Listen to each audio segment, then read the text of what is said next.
Welcome to the Fowl Front Outdoors Tales and Tips segment, where we bring to light the heart of hunting through shared experiences and lessons learned. By talking with real hunters, both new and old, to preserve and share part of this passion that we hold dear, not only to entertain, but also to educate. So listen up, because this is Tales and Tips, and you're on the Fowl Front.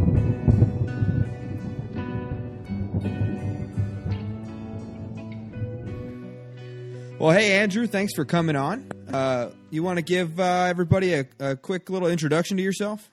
Yeah, no worries, Ben. Thanks for having me. Been hunting all my life.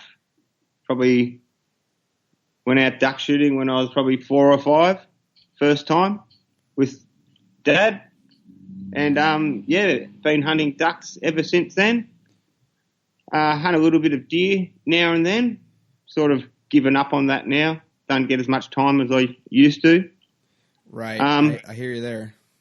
Back when you were younger, before you had kids in your 20s and stuff, it was every weekend chasing the sambar. Right. But now it's just basically duck hunting for me, and just love it. Nice. Yeah, I appreciate you reaching out to me on the listener group there, and we kind of struck up a little conversation, and I was thinking to myself, I don't know anything about hunting ducks anywhere besides, the Southwest and the Midwest of America. And, it's kind of one of those things I think a lot of people probably forget that there's duck hunters all over the world. Yeah, well, that's right. It's the more you look into it, the more extreme places you find where the ducks are. I suppose they're everywhere, hey? Right. I never thought ducks were in El Paso, Texas, but they are. That's like out in the desert, but so what's the season date? You guys are in season right now, correct? Yeah, we're smack bang in the middle at the moment. Season started on the 17th of March, and it goes through to the 11th of June, which is a Monday, because it's a public holiday over here on that Monday, so we get that extra day. Oh, awesome. What holiday, if you don't mind me asking? Well, it's actually Queen's birthday holiday. But it's not actually the Queen's birthday. I think her birthday's in April or something like that, but that's just when we get a holiday. So, Of course. So how's the season going so far? Yeah, not too bad. It's been pretty dry. We haven't had a lot of rain. We had a lot of rain up north a few weeks before the season started, so a lot of the birds took off up there. But no, there's still birds around, and guys are bagging out, so we had a bit of a strange opening this year. It's normally different time zones throughout the state. They start at different times, obviously. Mm-hmm. But this year we weren't allowed to shoot any ducks before 9 a.m. in the morning, which caused a bit of an uproar amongst the duck hunting communities around here. So what was the reason for that? It was to keep the greenies happy, I think. We do get a lot of protesters down here. Okay. Not on all swamps, but the major swamps, and we've had a bit of trouble last year with some protesters, and I think they were just trying to make sure everyone was shooting what they were supposed to, and they'd be able to see what they were supposed to be shooting. So in the wisdom of the government, they decided to make it 9 o'clock on the Saturday and 8 o'clock on the Sunday.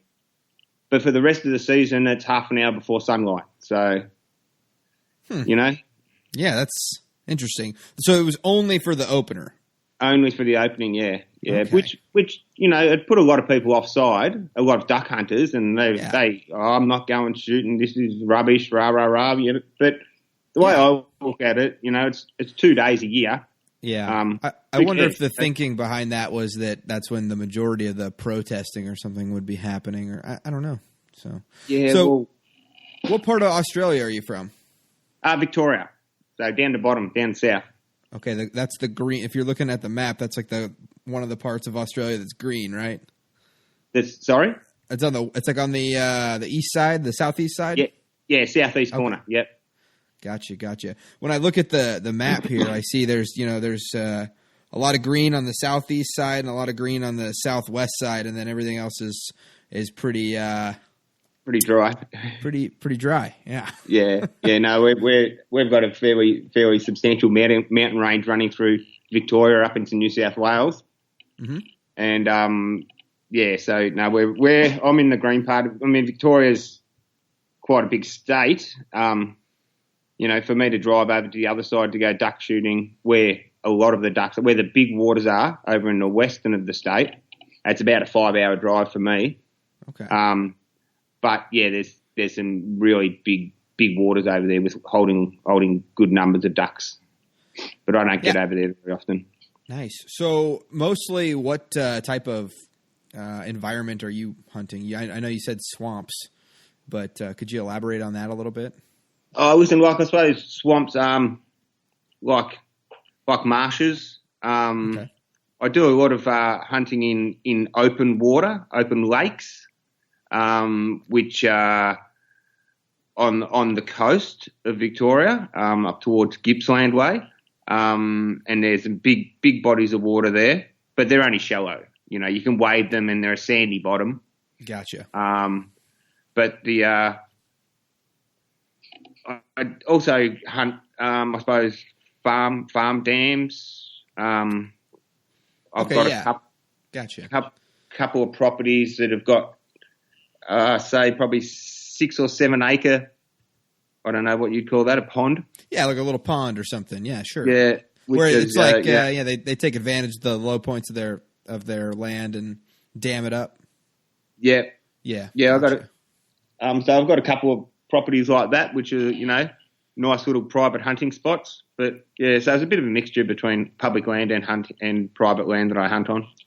Awesome. How much public hunting land is there in Australia? If you know. Well, in Victoria, we've got what we call state game reserves, which are only allowed to use for hunting during the season. You're not even to show. They've only just brought a law in this week or last week that we're now allowed to shoot a rabbit or a fox or a hare on the state game reserves during the duck season. Okay. So, they're pest animals over here, but previously you weren't allowed to shoot them. Interesting. Yeah. So, but we've probably got about close to 200,000 acres of public hunting. Okay. So, yeah, a lot of it, they've just done an audit on them in the last couple of years, and a lot of them aren't holding any water. A lot of them are landlocked, so they're public land, but you can't get access to them. Oh. So where I go, it's probably about 2,000 acres of state game reserve. So there's a fair bit of water there. Yeah, absolutely. You need quite a few hunters in there to keep the birds going. And are you guys doing walk-ins, or are you guys doing, taking a boat, or? Both. Yep. There's boats running around. Or we hunt the banks, or we wade it. Yep. Nice. So do you primarily hunt out of a boat, or are you a walk-in guy? I mainly walk in. Yeah. Yeah. Yeah. Nice. All right. So what are you guys shooting there? What kind of ducks you got? Well, we've got the Pacific black duck, which are found all around Australia, and even to like the wow. Even as far as New Zealand. It looks kind of like a black duck, like the black ducks that we have up here in North America, but it looks like they have a green speculum.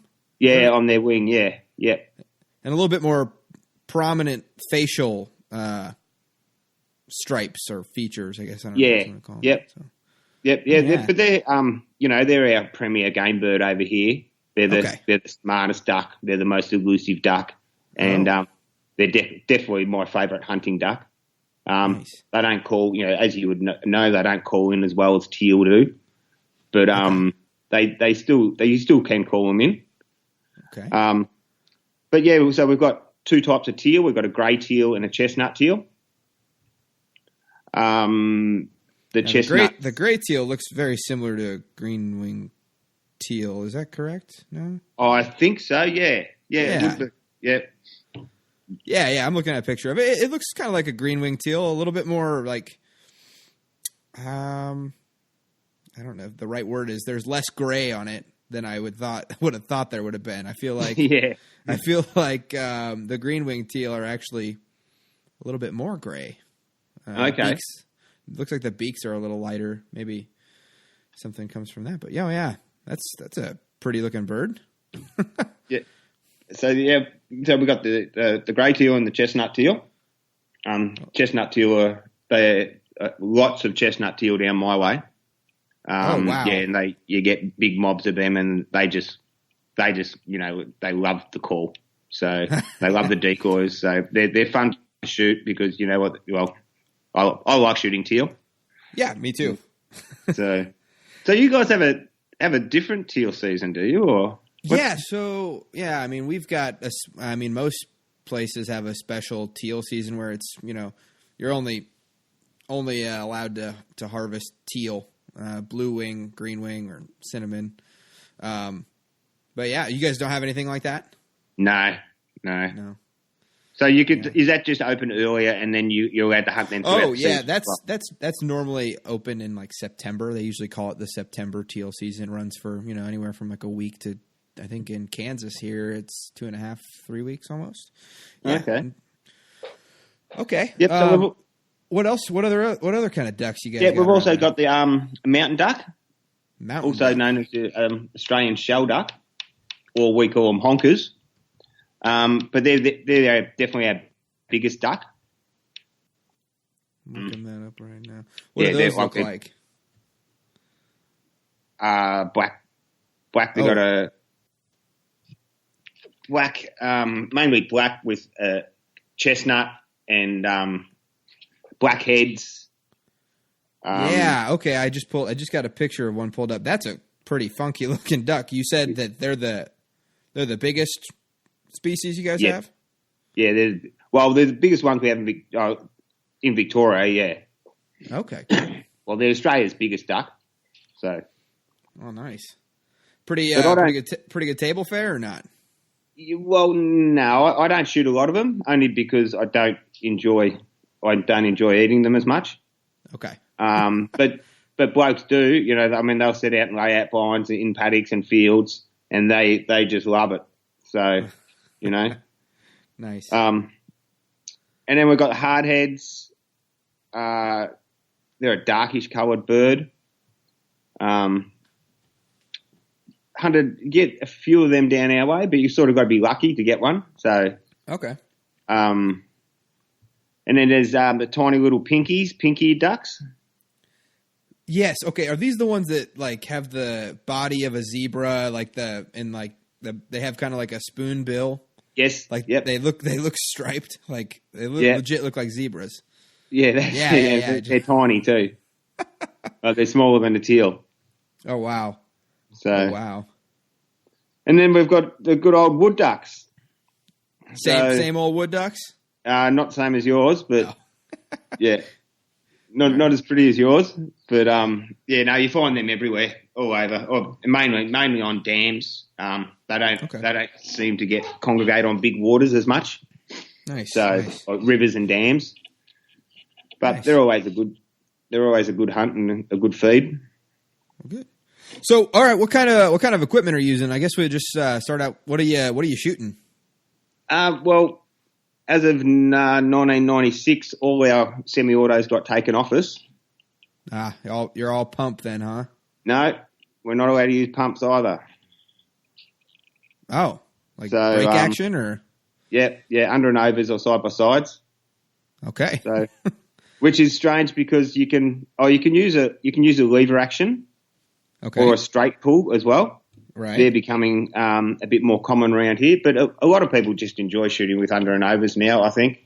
Sure. We had a big buyback scheme back in 96 and everyone lost their pump actions and autos, but you're still allowed to have a pump action centerfire rifle, just not shotgun. Interesting. Mm. It seems like that's someone messed up they didn't hit autocorrect on the bill or something. Yeah. So, but yeah, no, I like shooting the break open, the under and over. So I'm used to it now, you know. Okay. Cool. I used to shoot with Dad's old A5 Browning, Belgium A5, and you know I love that gun. But yeah, probably saving on a bit of ammo these days. So right. Okay, what kind of calls you running? Listen, I've just got 2 calls, a teal call and a black duck call, and they're Australian manufactured from a group. There's some guys down here called Fowl Talkers. Fowl Talkers. Okay. Yeah, they put out videos and brand their own gear. So they've brought out these couple of calls in the last couple of years. So no, they seem to work real well. Before that, we were just always using American calls, and a lot of guys still do use American calls. I'm not that au fait with tuning calls, so I just like to buy one that's going to sound like a Australian duck. Yeah, so the Australian ducks have an accent too, I'm sure. So. But okay, what about decoys? What do you generally run for decoys? Yep, we run decoys. I just run some teal decoys, and also just bought myself some new ones from these the same Fowl Talkers guys. They've just brought out some new Australian black duck decoys, which is probably one of the best decoys I've ever seen for a black duck. So yeah, I run a couple of dozen decoys, but I don't get any bigger spreads than that. I don't generally need to. So nice. What about like spinning wing decoys or motion systems? I use jerk rig. Okay. Yeah. Always used a jerk rig. I've thought about getting a couple of mojos. I haven't as yet. And talking to the blokes down where I hunt, you know, sometimes they're working, sometimes they're not. They're good with the teal, not so good with the blackies. So I've just never really gone down that path. It's been in the back of my mind, but you know, it's just yeah. I mean, them too. So yeah, you know, minus you know that conversation is being had across the ocean in almost every blind over here. So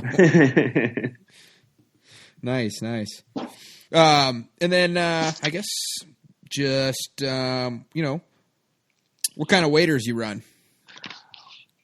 Believe it or not, last year I threw out my old pair of waders that I've had since 1990.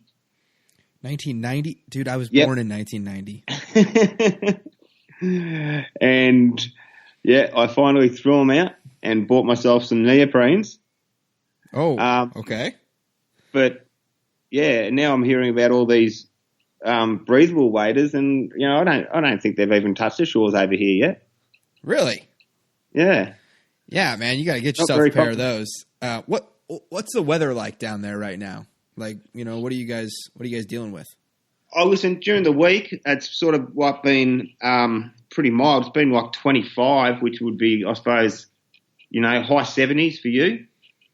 Oh, gotcha. I was thinking, oh man, that's pretty cold. But just in the last couple of days, it's dropped down a bit. But no, we haven't had much of an autumn really. It's just sort of summer's just sort of kept rolling on a bit. And I think I think we're not going to have much of an autumn, and I think it's just going to turn into winter. So yeah, you know, we're singing the same thing over here. You know, I haven't seen much of a spring, just going straight from winter to summer. So yeah. How cold does it usually get down there? Only in the winter time it would get down to the coldest days would be I'm trying to work it out in Celsius. I mean in Fahrenheit, but say like a cold day in my state would be 12 degrees Celsius. 12 degrees Celsius. So that's well, I'm not going to try to pretend to do the math, but okay. Well, I'll come back on later and have a little I'll do the math on it. But I've got it here for you. Yeah, so that'd be about 53. Okay. Oh, so that's pretty. Yeah. It's pretty temperate then, is what it sounds like. Sorry. Pretty warm. Yeah. I mean, of course, it gets to below zero during the nights. Yeah. And we get snow in the mountains, but generally. Well, man, it sounds like you need a pair of breathables. I you know what I mean? I think that you would probably benefit from breathables in those kind of temperatures, but I guess it's all different, you know. Just, I'll have to look into it and get some sent over to me. So yeah. So I guess, typical, American just now, realizing that people hunt ducks somewhere else. But what are your perceived differences, from hunting in Australia to hunting in North America? Because, you're in a lot of, I think, North American, waterfowl groups and stuff like that. So I'm just curious as to what your take on it was. Listen, I think, I don't know, because I don't really understand how your seasons work over there. Okay. But I think we get a fair crack down here at our seasons. It's pretty generous. Mm-hmm. I think the main difference that I can see is you guys all use semi-autos. Yeah. As far as the hunting the ducks themselves, it doesn't seem that much different. We've got blinds. We cook cups of coffee and toasted sandwiches or whatever in our blinds. We we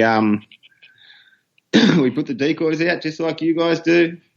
We motor around in boats. Yeah. It's so great. That there's that commonality. I mean, I don't. Halfway across the globe or whatnot, you still got, duck hunting is duck hunting and something that we can all connect with.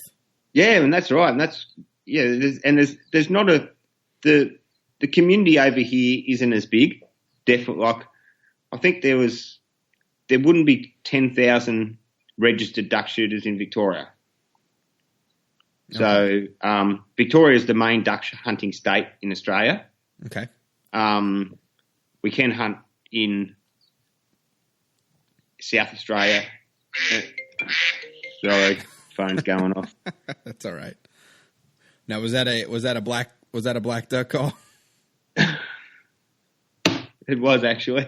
Yeah. All right. Well, perfect.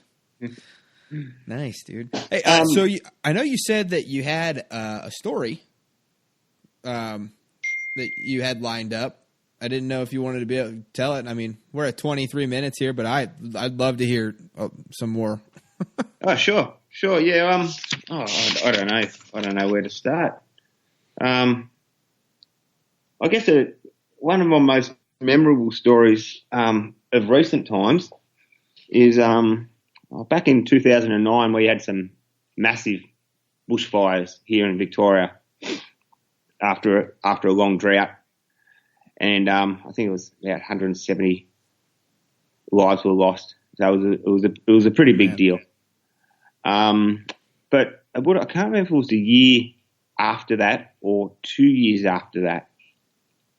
I hunt on this property, which is only about 15 minutes away from me, and he's got 1, 2, 3, 4, about six little ponds on there.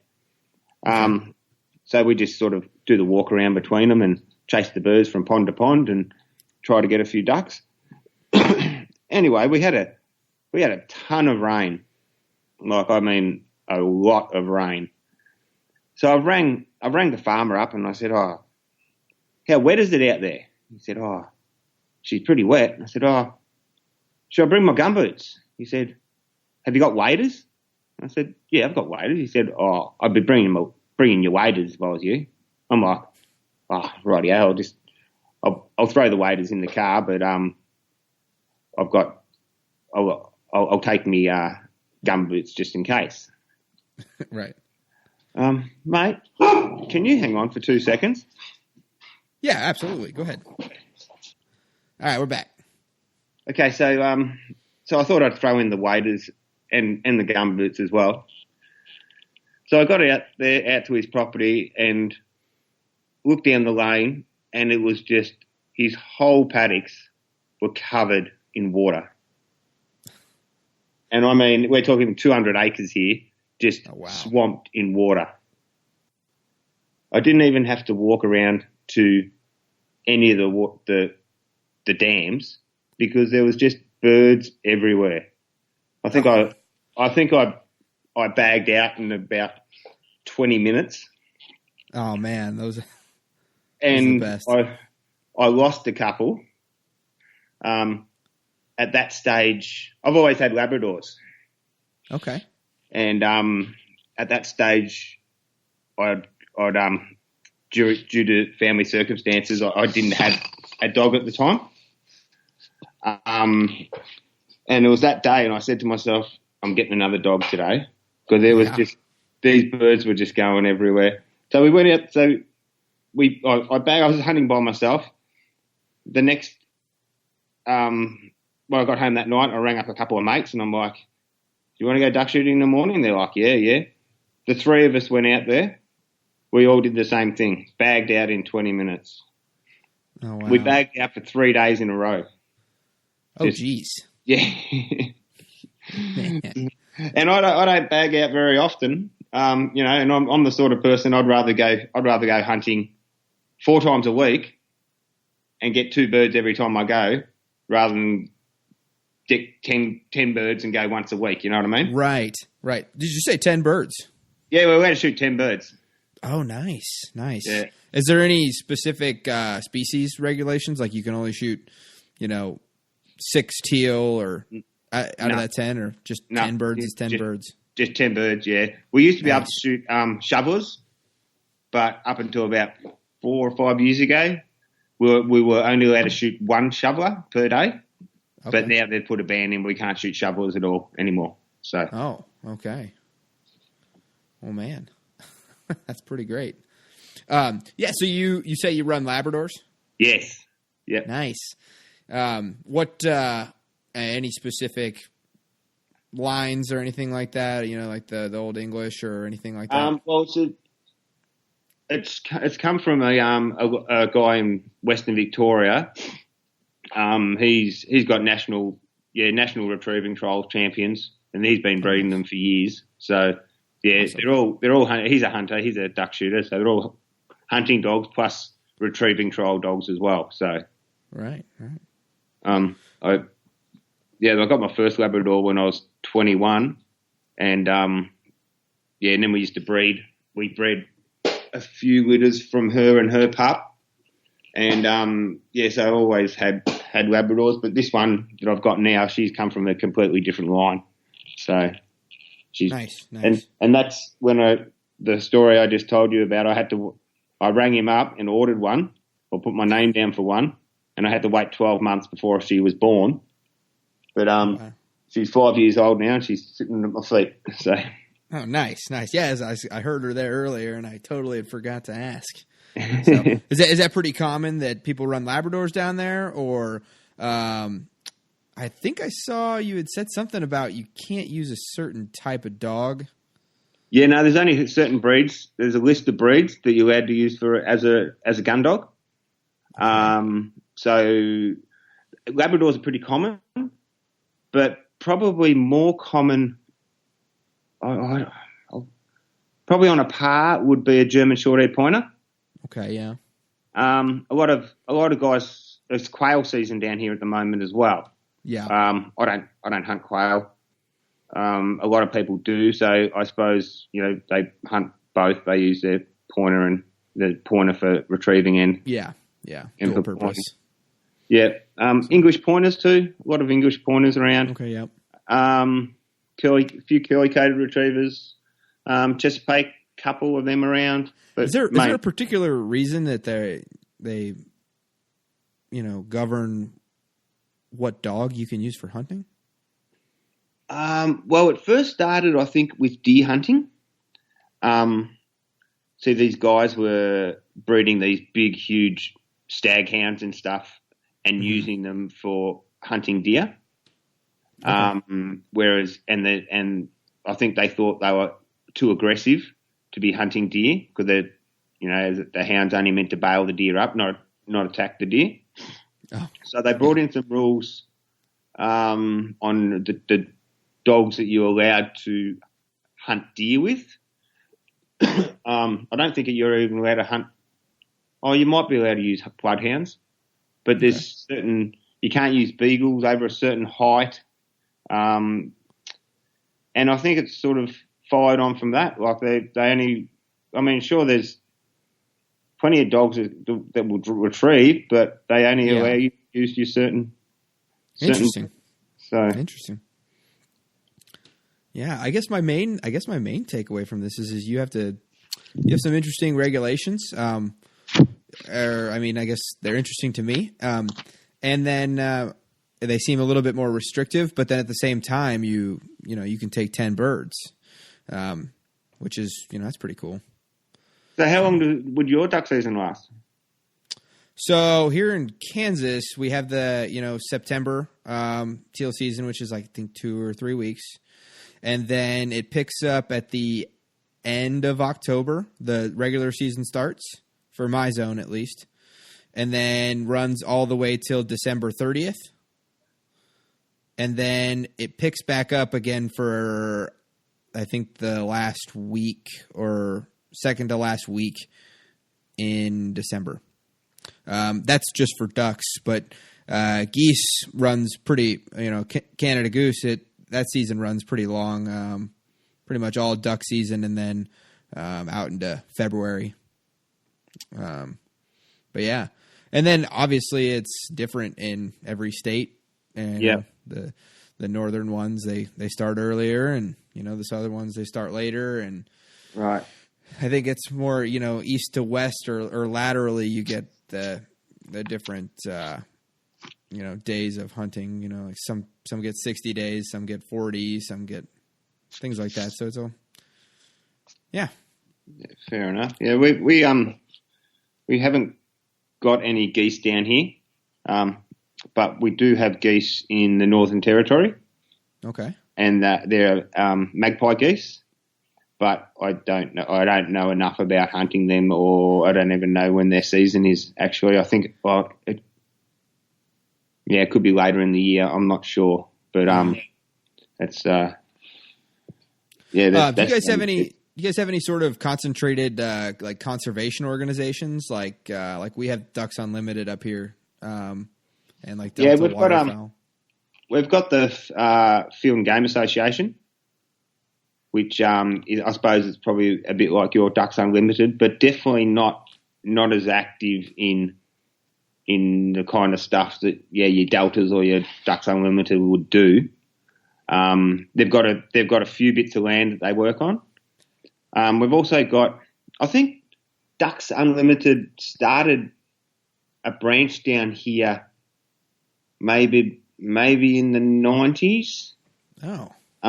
But that got taken over, and that's called wetland environmental something or other, WET. Okay. I think they're called, and they're just they look after, they do more of your sort of stuff that Ducks Unlimited or a Delta would do, right. but they're small, tiny, Right. They just don't have the people and the members and to support it. So yeah. Well, all right, Andrew. I appreciate you coming on. Definitely, I know we were talking about setting up a turkey hunt at some point here when you're coming over, but I don't know. You got me a little fired up to maybe try to go cut some teeth over in Australia. I don't know what the logistics of that would be other than just showing up, but. Well, you've just I've just been seeing on social media that you've a guy from Barton Ramsey or not Barton Ramsey, Ramsey.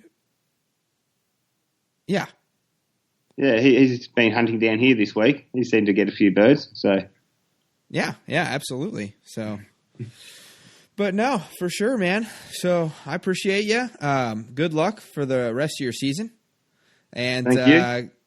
Keep us informed on the listener group, because I Will think do. you're the only guy shooting ducks right now in that group of like 50 people. So we are living, vicariously through you right now. So. I'll do my best. All right, brother. All right, mate. Thank you. Yep. Have a good one. Cheers. Thanks for listening to this week's episode of the Fowl Front Waterfowl podcast. Please come join us on our Facebook group, the Fowl Front Waterfowl podcast group, where you can connect with a good group of hunters, because we're all in this together. We need to act like it so that hopefully our great grandkids will be hunting ducks over our favorite public lands. We also ask that you go ahead and give us a written review on iTunes and give us 5 stars if you think we deserve it. And we really do want to hear back from you so that we can give you the best possible content. And if you get in on that Facebook group, you can get in there and you can ask questions and you can tell us what you want to hear next, or you can tell us what you don't like. And we'll be sure to tailor things to our listeners. So, all right. Stay safe out there, and we will see you next week.